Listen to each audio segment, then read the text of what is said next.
खुद को मोदी के हनुमान कहने वाले चिराग पासवान इन दिनों चर्चा में हैं। बिहार में चुनाव नजदीक आ रहे हैं और इसके साथ ही मुख्यमंत्री के चेहरे पर भी चर्चा तेज हो गई है। कुछ समय से चिराग बिहार की राजनीतिक गलियारों में चर्चा का विषय बने हुए हैं। इसकी वजह है उनके और उनकी पार्टी के तरफ से लगातार आ रहे बयान, जिनमें ये संकेत दिए जा रहे हैं कि चिराग इस बार बिहार में विधानसभा चुनाव लड़ सकते हैं।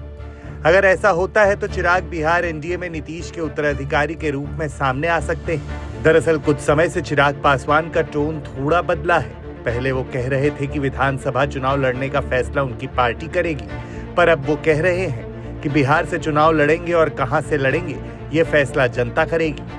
दरअसल एनडीए में चिराग को नीतीश के उत्तराधिकारी के रूप में इसलिए भी देख रहे हैं क्योंकि बीजेपी पहले भी सरकार बनाने के लिए महाराष्ट्र और असम में ऐसा कर चुकी है, जहां बीजेपी ने गैर बीजेपी नेताओं को मुख्यमंत्री का पद सौंपा है, चाहे वो शिंदे हो या फिर हेमंत बिस्व शर्मा।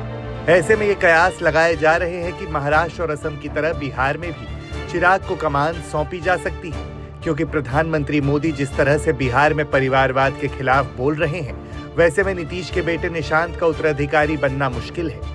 और वैसे भी अभी बीजेपी संसदीय बोर्ड की मीटिंग में इस बार नीतीश के नाम पर मुहर लगना तो बाकी ही है। बिहार विधानसभा में चिराग की पार्टी का कैसा प्रदर्शन? 2010 के चुनाव में 6.74% वोट शेयर के साथ 3 सीटें जीती। 2015 के चुनाव में 4.83% वोट शेयर के साथ 2 सीटें जीती। 2020 के चुनाव में 5.66% वोट शेयर के साथ 1 सीट जीती। बता दें कि अगर चिराग पासवान बिहार विधानसभा चुनाव लड़ते हैं तो इसका असर तेजस्वी यादव पर भी पड़ेगा।